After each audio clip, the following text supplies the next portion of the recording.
आत्माएं, पिशाच और प्रेत पूरी तरह स्वतंत्र हैं। वह किसी को ना तो दिखाई देते हैं और ना ही उन्हें कहीं भी आने जाने से रोका जा सकता है। वह जब चाहे इंसानी दुनिया को अपना ठिकाना बना सकते हैं और अगर कोई उनकी राह में बाधा पहुंचाने का काम करता है तो वह उसे अपने उद्देश्य में सफल नहीं होने देते।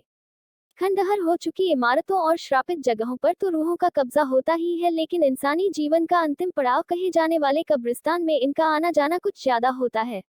वो मुर्दों के शरीर के पास घूमते हैं, उनके शरीर को घंटों निहारते हैं और चैन की नींद सो रहे उन शवों को जो भी परेशान करने की कोशिश करता है वह उसकी जिंदगी को जहन्नुम से भी बदतर बना देते हैं।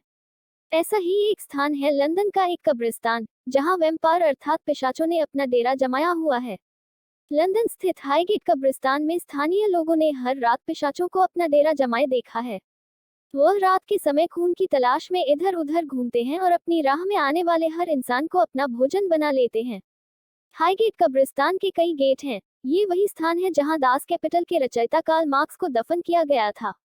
वर्ष 1839 में जब लंदन अत्यधिक मृत्यु दर जैसे हालातों से जूझ रहा था तभी इस कब्रिस्तान को बनाने का काम शुरू किया गया था। लंदन में रोज काफी लोग मर रहे थे जिन्हें दफनाने का स्थान नहीं मिल रहा था। लोग अपने प्रियजनों को घरों के आसपास दफनाने के लिए मजबूर थे, लेकिन ऐसा करने से बदबू और अन्य बीमारियां फैलने लगी थी। इसी समस्या को हल करने के लिए हाईगेट कब्रिस्तान का निर्माण करवाया गया था। हाईगेट कब्रिस्तान में ना जाने कितने मृत लोगों के शरीर दफन हैं, जिनकी रूहें अकाल मृत्यु के कारण इस स्थान पर अपना डेरा जमाए हुए हैं।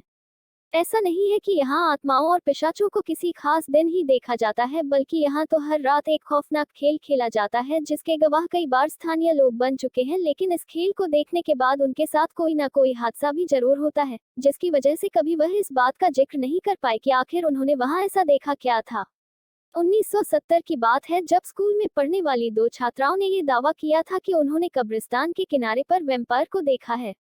इस घटना के बाद वहां घूम रहे एक प्रेमी जोड़े ने भी एक वैम्पायर को देखने की बात स्वीकार की। उनका कहना था कि कब्रिस्तान के तीसरे गेट के पास उन्होंने एक अत्यधिक लंबे चौड़े आदमी को देखा था जो एक इंसान का खून पी रहा था।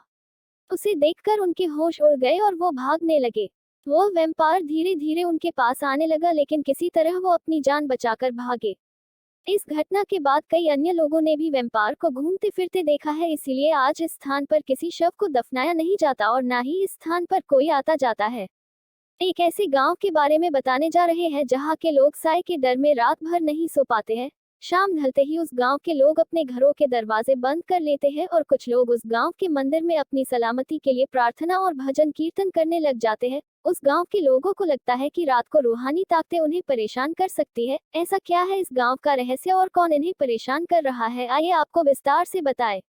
ये मध्य प्रदेश के बैतूल जिले का निर्गुण गांव है। इस गांव में दिन तो सामान्य होते हैं, लेकिन रातें डरावनी हो जाती है। सूरज ने जैसे ही आंखें बंद की, यहाँ के लोगों में खौफ दौड़ने लग जाता है।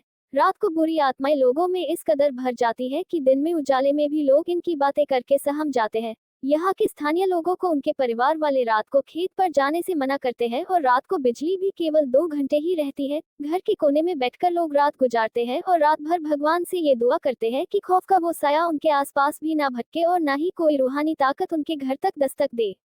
चाहे अमावस की रात हो या पूर्णिमा, रात ढलते ही मंदिरों में लोग भजन कीर्तन के लिए निकल जाते हैं और दूसरी तरफ घरों में कुंडियां लग जाती है। गलियों में धड़कन बढ़ा देने वाला सन्नाटा छा जाता है। अगर वो सन्नाटा कभी टूटता है तो कुछ रहस्यमयी आवाजें सुनाई पड़ती है। आखिर क्या है ये अनजाना डर? कौन है इस गांव में जो रात होते ही घर की कुंडियां खटखटाने लगता है? कौन है वो भूत जिसके डर में गांव के 2000 लोग बेबस और लाचार हो जाते हैं? इसके सच को तलाशने के लिए आज तक की टीम इस गांव में पहुंची। इस टीम में इंडियन पैरानॉर्मल सोसाइटी के गौरव तिवारी और उनके 2 साथी भी थे। उन्होंने रात भर उस गांव की पड़ताल की। इसके लिए उन्होंने अपने पास गैजेट से उनके बारे में पता लगाने की कोशिश की और उन्हें पता चला कि ईएमएफ रीडर की रीडिंग बहुत ज़्यादा थी।